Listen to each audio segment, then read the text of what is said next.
Washington. The White House has ordered intelligence agencies to comb through communications intercepts, human source reporting, satellite imagery and other data to establish whether China and the World Health Organization initially hid what they knew about the emerging coronavirus pandemic. Current and former U.S. officials familiar with the matter told NBC News. A specific tasking, seeking information about the outbreak's early days was sent last week to the National Security Agency and the Defense Intelligence Agency, which includes the National Center for Medical Intelligence, an official directly familiar with the matter said. The CIA has received similar instructions, according to current and former officials familiar with the matter. Asked about the inquiry Wednesday, President Donald Trump told reporters he was receiving information. "It's coming in and I'm getting pieces already," he said. "And we're not happy about it, and we are by far the largest contributor to WHO, World Health. And they misled us. Right now, they're literally a pipe organ for China. That's the way I view it. So we're seeing and we're looking and we're watching." WHO officials have said they gave the world enough time to respond to their early warnings about the coronavirus. Chinese officials have criticized what they describe as a delayed response by Trump. Full coverage of the coronavirus outbreak. As part of the tasking, intelligence agencies were asked to determine what the WHO knew about two research labs studying coronaviruses in the Chinese city of Wuhan, where the virus was first observed. NBC News has previously reported that the spy agencies have been investigating the possibility that the virus escaped accidentally from one of the labs, although many experts believe that is unlikely. The move coincides with a public effort by the White House, Secretary of State Mike Pompeo and Trump's political allies to focus attention on China's inability to contain the virus shortly after it emerged. As NBC News previously reported, U.S. intelligence officials have said China initially failed to disclose the seriousness of the outbreak, robbing the rest of the world of information that might have led to earlier containment efforts. As the president has said, the United States is thoroughly investigating this matter, White House spokesman Hogan Gidley said.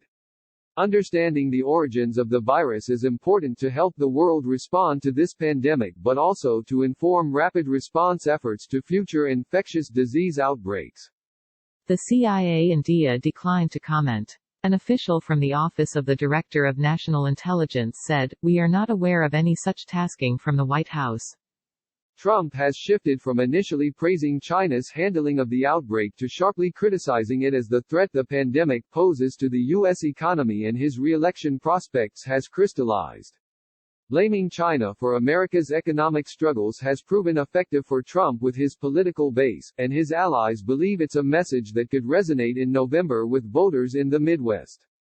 "The president is now running against China as much as anyone," said a person close to the president. The Trump administration has also accused the WHO of erring in January when it reported no evidence of human-to-human transmission. Trump, alleging that China exercised undue influence over the agency, has suspended U.S. funding of the WHO.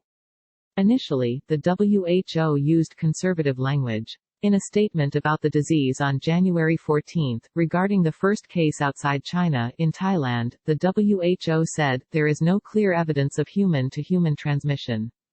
The agency soon stopped saying that, and by mid-January it was clear that the virus was spreading well beyond China. Critics see the White House focus on China and the WHO as an effort to distract attention from the open question of what warnings Trump got in January and February from his own health and intelligence advisors during a time when he was downplaying the severity of the virus. The Washington Post reported Monday that the intelligence reporting and analysis about the pandemic appeared in the president's daily intelligence brief more than a dozen times, although the newspaper did not specifically describe what information was passed along. An administration official confirmed to NBC News that the President's Daily Brief, or PDB, included more than a dozen mentions in January and February of U.S. intelligence about the coronavirus in China, as well as Beijing's attempts to cover it up and suppress information about it. The official played down the significance of the intelligence, saying there was not much more detail in the briefings than what was in the public domain. The official also said the briefings did not include any warning about how widespread and deadly the virus has now become around the globe. An ODNI official told NBC News that details in the Washington Post story are not true, but declined to say what specifically is disputed, citing the highly classified nature of the PDB. Asked Tuesday to clarify what intelligence officials were telling him in January and February, the president said, "I would have to check. I want to look to the exact dates of warnings," he said. Download the NBC News app for full coverage and alerts about the coronavirus outbreak. NBC News has reported that U.S. intelligence agencies saw early warning signs of a health crisis in Wuhan as far back as November, and that the National Center for Medical Intelligence predicted that the coronavirus would cause a global pandemic in February, well before the WHO declared one. The House and Senate Intelligence Committees have requested access to all intelligence products produced about the pandemic and are closely examining what has already been turned over to them, officials from both committees have told NBC News. The committees typically are not granted access to the PDB, the officials said. The congressionally sponsored commission that investigated the terrorist attacks of September 11, 2001, was allowed to review presidential briefs and determined that President George W. Bush was warned in the summer of 2001 that Osama bin Laden was determined to strike inside the United States.